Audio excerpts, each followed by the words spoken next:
what is new with noForth is, and probably especially the USB driver. Okay, So, I will try to. Willem, please. Thank you.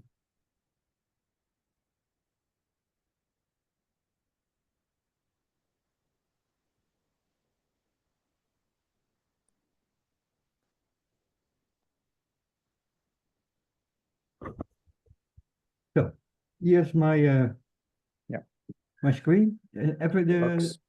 Can everyone hear me? Yeah, we hear you and we see your screen. Okay, that's all right. So it's about my USB XS, that means extra small CDC driver.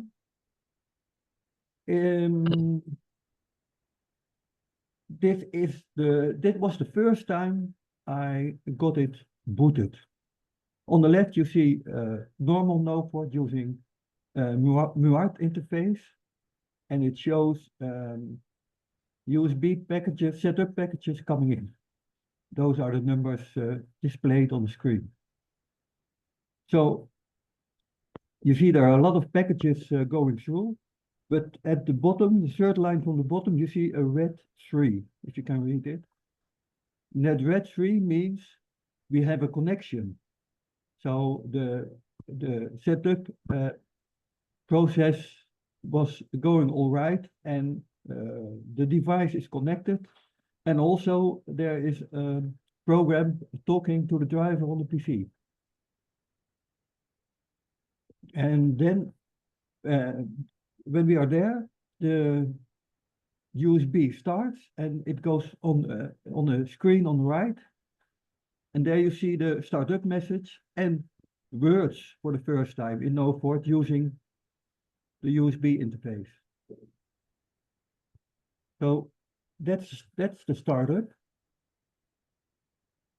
And on the PC, suddenly there appears a new device, and that's called noForth TV Multitask.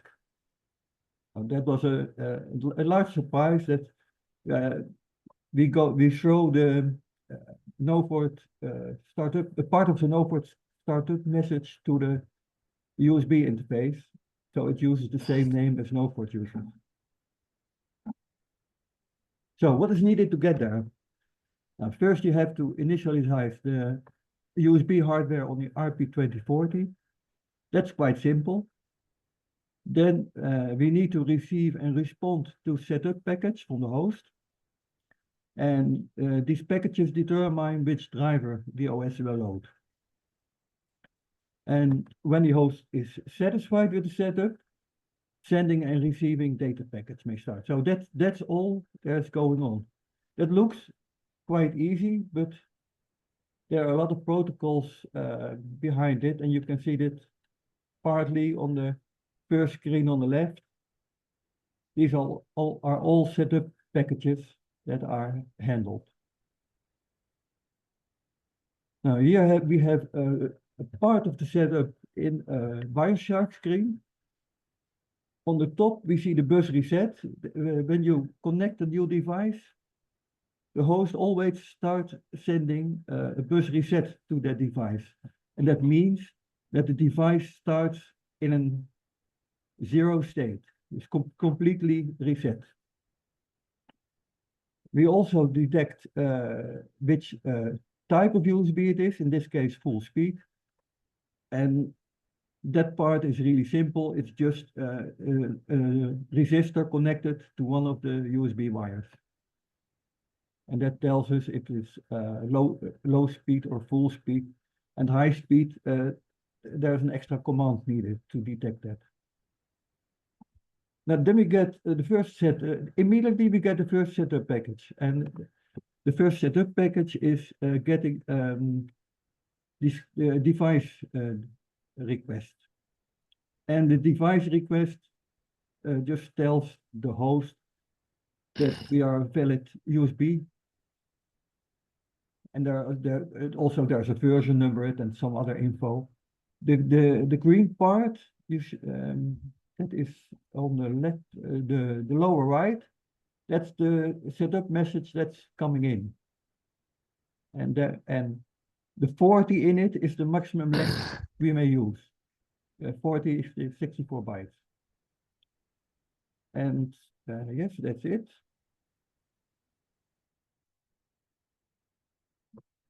So here it is in again in words. The host detects the new device. It issues a USB reset. It detects what USB type it is. And we always start with the device number 0. That's default for USB. When there's a new device, it should get the number 0 and answer all requests on the address 0. And this third request is, what are you? And that's the first message we send back is, I am, in this case, a CDC interface. I like to be a CDC interface. And on Windows and Linux, we get another bus reset. On the Apple, there's only one. So you can see there is not much standardizing going on there. Every system handles this in a slightly different way. The second thing we get is an address from the host. And when we get that address, we need to answer on that all packages we send back on using that address. And then the host starts again, but asking the information we sent on address 0, it asks them again, and we need to answer on the newly given address.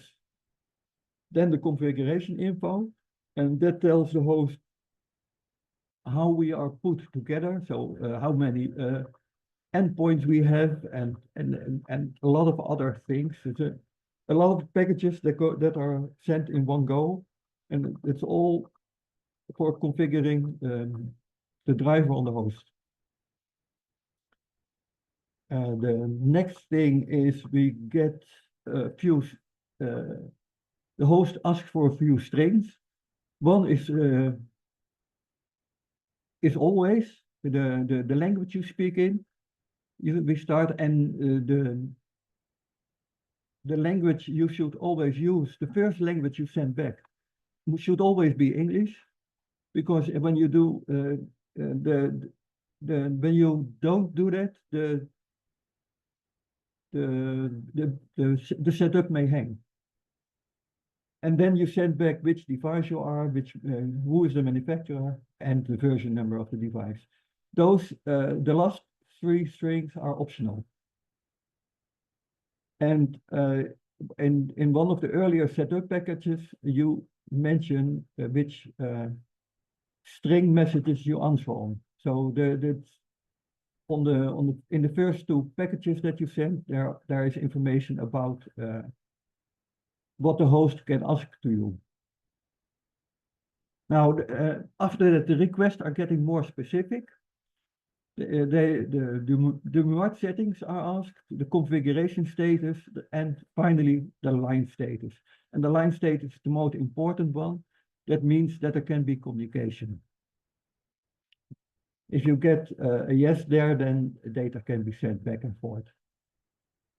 And I already said that, but the request and the number of them may vary from OS to OS. That's really different on OSs. Here we see a second part of the setup. That's the second reset on a PC driver. And after the second reset, it receives the address. In this case, the address is 0A in decimal 10.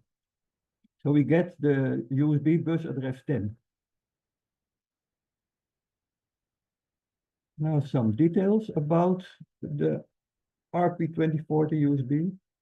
The USB has its own RAM, and some addresses of that have special functions. So it's not RAM only. The RAM is 4 KB, and it's called dual port RAM, and that is Forth and the USB hardware can work at it at the same time, so you have to take care. The first 8 bytes of that RAM are a buffer for the setup request. Setup requests are always 8 bytes. And behind that 8 bytes are the USB control registers. All communication from the USB goes through buffers, and these buffers are called endpoints. This USB driver uses 4 endpoints, endpoint 0 for everything around setup, endpoint 1 for control data, endpoint 2 for data to be transmitted, and 3 for data to be received. That's the main configuration. And so what happens when we get when noForth gets a bus reset? The first thing we do is clear the interrupt flag that signals the bus reset, and then we set the USB bus address to 0. That's the first part. We always need to answer on 0. The USB build state also to 0. It's not finished yet. And finally, we initialize the endpoints, endpoint 3 and endpoint 2. Endpoint 3 is for receiving and endpoint 2 is for transmitting. We already showed that here, those two. So the hardware needs to be set in the correct way when the connection is made. Here we have the main setup handler. This sends back a data packages from address A with a length +n. So when, for example, we get a device request, we send a buffer back with the requested information. And it starts this way. We need to send the packet ID correct, and the packet ID for setup needs always to start high, and that means data 1. Packet ID, and packet ID of data 1 is on this bit mask. Secondly, we prepare the data to be sent, so the A and the +n are taken and are calculated for the correct package format. Then we go in a loop. This loop sends packages. The first package is sent. It's always limited to 64 bytes in our case. So when it's larger than 64 bytes, it's cut in pieces. After the first package is sent, we are waiting in a loop until the package is gone. There's a bit that signals that the endpoint 1 package has been sent. And when this bit is set, we leave the loop and we clear the bit. And the bit is cleared by setting it. Some bits do that. Other hardware guys should recognize that, but that sometimes you need to set a bit to clear it. When we are in the loop, we call the multitasker, so the rest of the program can run fluidly. At the end, we check if there's still data in the endpoint. That's this line. It checks the count of this package, and when it's 0, we are ready. And when we are ready, we always need to wait for a package from the host in this case.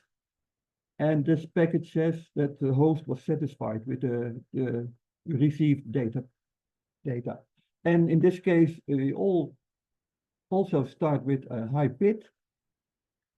And then we receive a package on endpoint 0. Endpoint 0, sorry. Here we have the other part of the setup handler. The most used package is 0 length package. That's just an empty package, and an empty package consists of a packet ID and a checksum. And that means it is 3 bytes. Here we get, this is the most important request when setup is ready. In this case, we get the value that says that the connection is made. That's used in the code below here. This handles all requests that come over the USB bus. This line is handles the receiving of the address from the host. This line is the main setup handler that handles the configuration data and the device data, and there's a handler behind that, and that's called handle setup. So that's the basic USB setup handling. Then we have those two that are not always used. The Apple uses those requests, but nothing is really done with it. It's just a variable that is sent back or received with a value. But the data is needed for nothing, but just to keep the host satisfied. Here we have another request. This is the line coding, and this says how the MUART is parameters are set, like the baud rate and the number of data bits, etc. But also this is not used at all, but we need it. We need it. It needs to be there. Yeah, and those two are complementary. One sends the MUART data to the host, and the other one receives it. So there's a lot of checking going on on the USB when the USB is built up. Sometimes we get a request for a string. For example, we have a startup string of, say, of 48 bytes. And sometimes the host requests the string, but it only wants the first 2 bytes of that string. And that's I think that's one of the checks that a USB host does to check if the device is correctly built. And finally, get the get line state. It's this request. And the get line state, we get the value that says if that the connection was finished, and the value is made of the lowest 2 bits of a 16-bit word. The lowest bits says that there's a live connection, and the other bit just says that that the connection is made.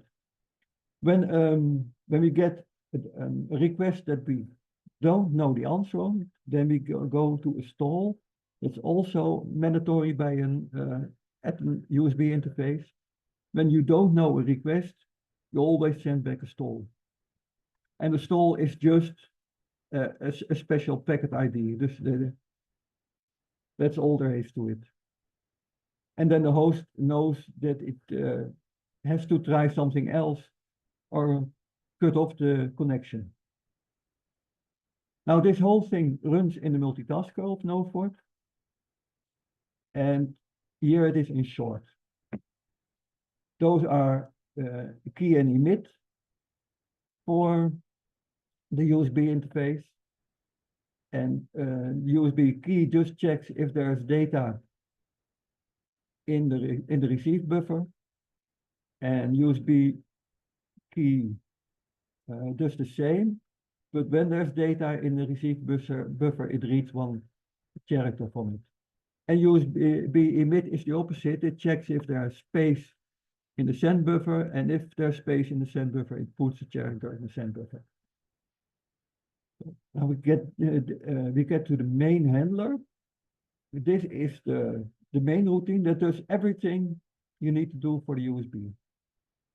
The first part is the setup and setting of the vectors. And the second part is handling the setup requests. And of course, switching the multitasker so that the program keeps on running fluidly. And the requests are divided in 3 parts. The first part we get is the bus reset. We already described that. Is that part starts the bus reset. You always need to take care with USB. It can restart at any time. So everything should be available at all the time. So this is the bus reset. The third one is handling the setup requests. that calls this routine,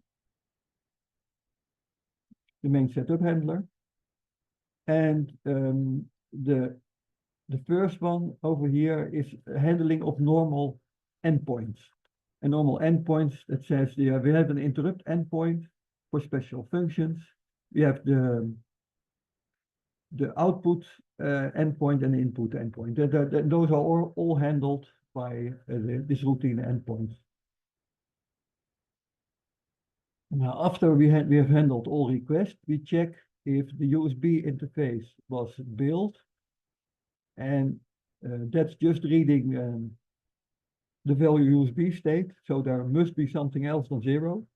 When there's something else than 0, it checks if there's data to transmit. When there's data to transmit, it checks if the previous buffer was already sent.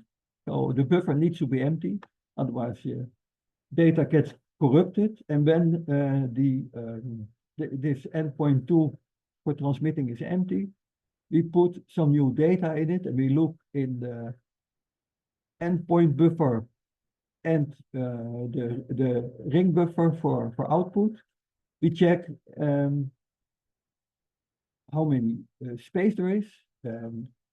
Sorry, this gives the buffer address, the first part. This says how many bytes there are in the ring buffer, and it's always limited to 64 bytes. But 64 bytes is our maximum packet size. And when it is there, we prepare data to be sent. This routine we already showed it's the same routine we use for the setup. And then we go into a loop and store all bytes that can be copied from the ring buffer. We store in the endpoint, directly into the endpoint. And when it is, when we are ready with it, we can just transmit it. That endpoint 2 transmits your packet. And that's the whole thing that there is to it. There are, of course, a lot of other details, but then I can tell about it, but then I need some more time.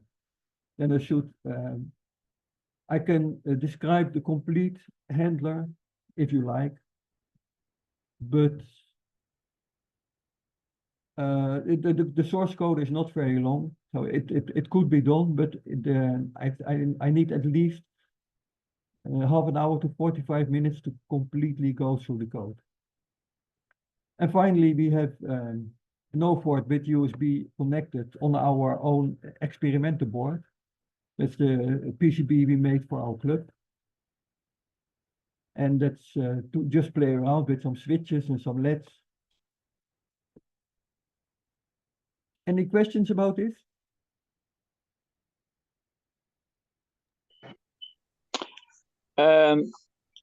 I understand that you can send and receive bytes at the same time. Dus that's full duplex. No. The USB bus is never full duplex. It's just the hardware that handles that correctly. The USB bus is really a bus, so there's and there are 2 wires, but those 2 wires both contain the same information. Yeah, but the effect for noForth is that it's effectively a full duplex. Yes, yeah. You can do everything at the same time, and it handles all information correctly. Unless you send it too quick, and then it may crash. But we're still working on that, and we hope to find a solution for that shortly.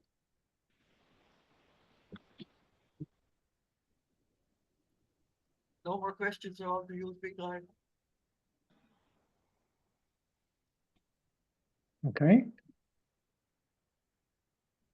Doesn't seem to be the case. Thank you very much, Willem. We have some issues with your microphone. Sometimes it gets very silent, and then most of the times it was fine. Okay. Then I want to show one final thing. That is, here we have terminal, can you see the terminal? Do I share my screen? Do I still share my screen? Yes. Now the mic is better again. So yeah.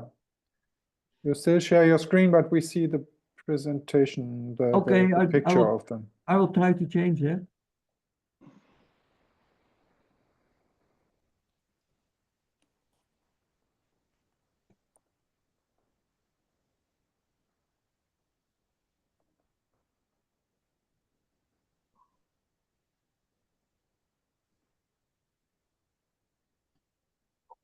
I try to share that screen.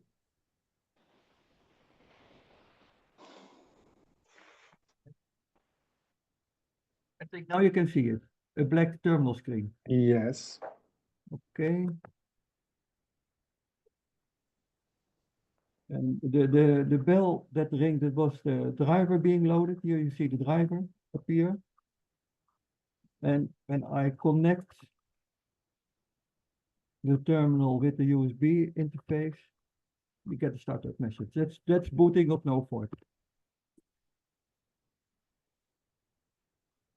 So here you see the USB driver in action.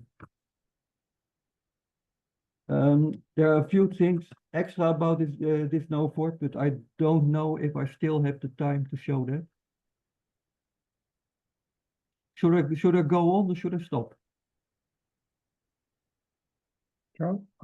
For me, it's fine. Okay. So, yeah. When there's still a little time, I can take it.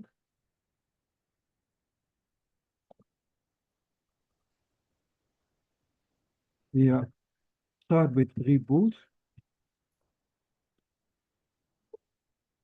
You see if you could see the new startup message, and then I want to show some details about noForth. This is the Forth word list. You see, it's quite short because we only set standard words in the Forth word list. All other words are in the extra word list. We get that by typing extra words. Most of the words are well known, like interpret and tip and nip, to nip. So those are not standard words, but that's why they are in this list. And we also have an internal list inside, it's called inside. And that are mainly words that are needed to build noForth, or some of the applications on top of it. You see a strange prompter with a fetch and a write parent. And when I change the number base, you will see what it does. I set the base to 2, and then you see a 2 appears there. So part of the prompt gives you a clue about what number base you're working in. So if we're setting 1000 in the number base, 1000 of course in base 2, then we have number base 8. Decimal, and decimal gives a column. And that's because there's no translation done there. There's just all numbers, and behind the first thing behind the numbers is a column. And when we do hex, that's a few characters further in the ASCII list, and that's where the fetch comes from. So we always know what number base we work. A little to get used to, but it's nice and small. We already saw that with Jos Sven. noForth also gives a clue on how many numbers there are on the stack.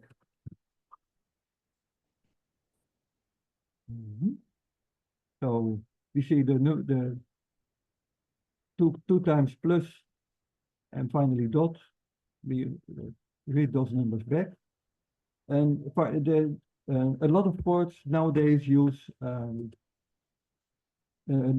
quite complex systems with prefixes to use numbers. noForth does it another way. It uses prefixes that can be loaded after the Forth was built. It's just a small addition to Forth. And in this case, it takes the number we type in decimal. You can show that the number system is in hex, so when we display it, it's back in hex. So that is no recognizers, but just the prefix. One other thing is the use of the return stack. We can, in noForth, we can put anything on the return stack anytime. And the prompt already shows it too. It shows there's something on the return stack. That's the plus.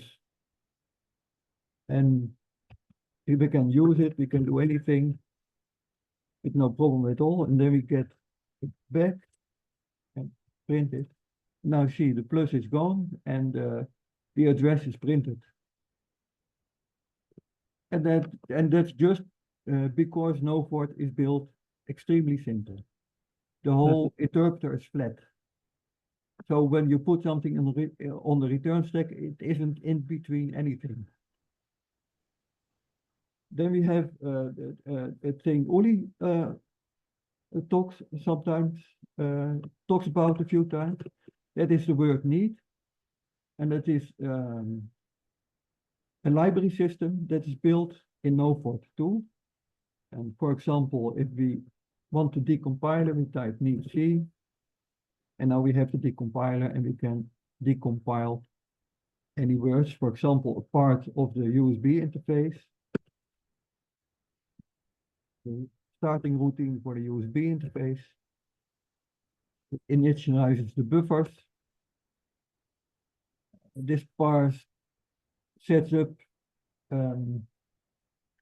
the task for the multitasker. The routine handles USB is set in the task USB1. And then we go into a loop, and in that loop we wait for the setup to get ready.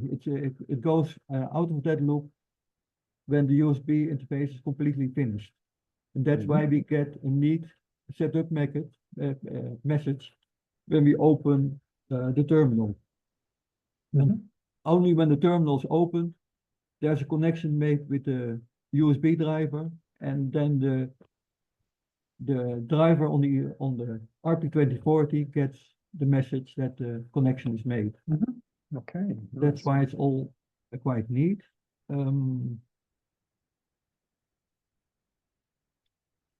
Now, shall we schedule a noForth workshop for some later time? Yes, I can do that. It was because I think I can show you a lot of special things about noForth. I know, and I think it's a very interesting system, and it complements the FET systems. It's what did you say? A small, big system, because it has a very small kernel, and with the neat feature, you can enhance it very easily. Yes. About that small kernel, I can show you one final thing, and that's the memmap of noForth, and that's also part of the library. And you can see that this is the ROM image of noForth. The first 100 bytes are the boot image, and then at address 100 starts the noForth image, and that's just 8,000 bytes in hex. And also you can change the image anytime. You can make it larger or smaller, but maybe that's for another time. Yes, it's okay for now? I think so. Yeah. Okay, then I'm ready. Are there Thank any you questions? for your attention. Are there any questions for Willem? Thank you, Willem. Any further questions? Okay. Yeah, Jos. Oh, okay. How big is the circular buffer? 100 bytes hex. Okay. And I also played with smaller sizes and larger sizes, but it doesn't make very much of a difference. Even a buffer of 64 bytes works fine. Mhm. Okay, great. So it's very nice because you can just attach the Pico board if it has the USB driver directly without any additional USB serial line, because it's now all built in. Yes. Yeah, so that's very nice. Here you see the packages that are loaded in noForth, the noForth kernel, the USB driver, the library interface, and some programming tools. That's the basic configuration I use for noForth. Yeah. I have another question. Is the ROM image a copy to RAM, or is it just run as it is? No, it's copy to RAM. I like to work from RAM. Yeah. That the result is a simpler Forth, of course, if you have the space. Yes, I think 256 KB is more than enough for a large Forth program.